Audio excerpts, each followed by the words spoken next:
కేంద్రంలో ఎదిరించి మాట్లాడితే కేసు, అవో చైనా వాడు బార్డర్ లోపలికి వచ్చిండు మరి చూసుకొని జరా అంటే కేసు, మరి ప్రజలకు మంచి జరుగుతలేదంటే కేసు.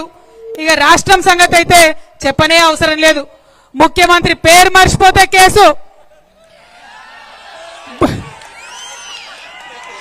భూమి ఇయ్యకపోతే కేసు, రైతు భూమి ఇయ్యకపోతే కేసు, ఫేస్బుక్ లో మా అన్నదమ్ములు ఒక చిన్న పోస్ట్ పెడితే కేసు, ట్విట్టర్ లో మా ప్రొఫెసర్ లేదన్న అభిప్రాయం చెప్తే కేసు, ఇన్స్టాగ్రామ్ లో మా అక్క చెల్లెలేదన్న చిన్న వీడియో పెడితే కేసు.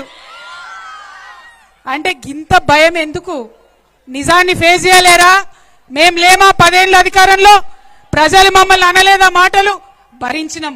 ఎందుకంటే బరువు ఎత్తుకున్నాడు, బాధ్యత ఉన్నాడు, 10 మందికి పని చేయాల్సినోడు ఓపికతో ఉండాలి. ప్రజలకు కష్టాలు వస్తాయి, వాళ్ళకి ఇబ్బంది అవుతుంది. ఇబ్బంది అయితే నువ్వు పరిష్కారం చేస్తావనే నీకు నాయకత్వం ఇస్తారు, ఉట్టిగానే ఇయ్యరు, టైంపాస్కి ఇయ్యరు. మరి ఆ విషయం మర్చిపోయి ఇవాళ కేంద్రంలో గాని రాష్ట్రంలో గాని ఎదురు మాట్లాడితే కేసులు పెట్టేటటువంటి పరిస్థితి ఉంది. అందుకే చెప్తా ఉన్నా, ఈ కేసులు మమ్మల్ని భయపెట్టలేవు. ప్రజల నుండి వచ్చిన వాళ్ళం, ఉద్యమం చేసి తెలంగాణ రాష్ట్రం సాధించుకొని తీసుకొచ్చినటువంటి గులాబీ పార్టీ వాళ్ళం. ఖచ్చితంగా గట్టిగా నిలబడతాం, ప్రజల పక్షాన ఉంటామని ఈ సందర్భంగా తెలియజేస్తా ఉన్నా. మరి ఇక్కడ మా ఆడపిల్లలు చాలా మంది వచ్చినారు, డిగ్రీ చదువుకున్న పిల్లలు చాలా మంది వచ్చినారు. వాళ్ళందరూ నేను అడుగుతా ఉన్నా, మీకు స్కూటీలు వచ్చినాయా? వచ్చినాయా బిడ్డ? ఆ కెమెరా వాళ్ళు అసలు చూపిరు, మా వాళ్ళు చెప్తున్నారు స్కూటీలు రాలేదట. ముఖ్యమంత్రికి పోయేదాకా తెలవాలి ఈ సంగతి, స్కూటీలు రాలేదట. మా అక్క చెల్లెలు ఉన్నారు, ఎవరికన్నా తులం బంగారం వచ్చిందా? తులం బంగారం వచ్చిందా? ఎవరికైనా 2500 వచ్చినాయా? महालक्ष्मी स्कीम వచ్చిందా? ఏమీ లేదు. या हमारे इतने सारे मुसलमान भाई है, बहुत सारे बातें करे, क्या बोले 4000 करोड़ देते एक साल में, बोले कुछ दिए साहब? कुछ आया क्या? इमाम मौजनों को तक तनख्वाह नहीं आया था, हम लोग पूछे असेंबली में, उसके बाद डर के रिलीज करे.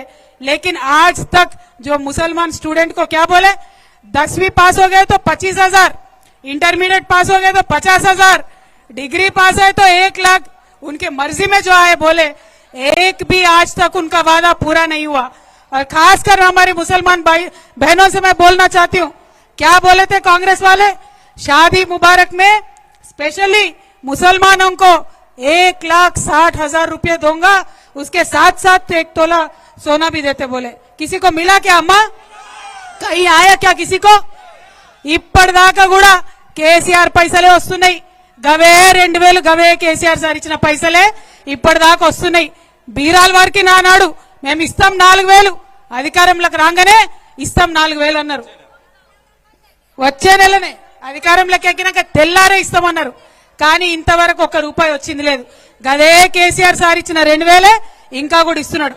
కాబట్టి ఇవాళ మహిళలందరికీ నేను కోరుతా ఉన్నా, విజ్ఞప్తి చేస్తా ఉన్నా, మనం ఊరుకుంటే వీళ్ళు కదలరు.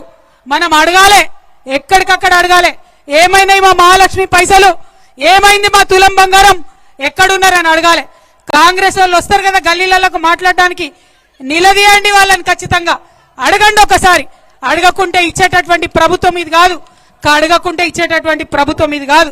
కాబట్టి ఎక్కడికక్కడ నిలదీద్దాం, మీ వెంట నేనుంటా, ప్రతి చోట నిలదీద్దాం.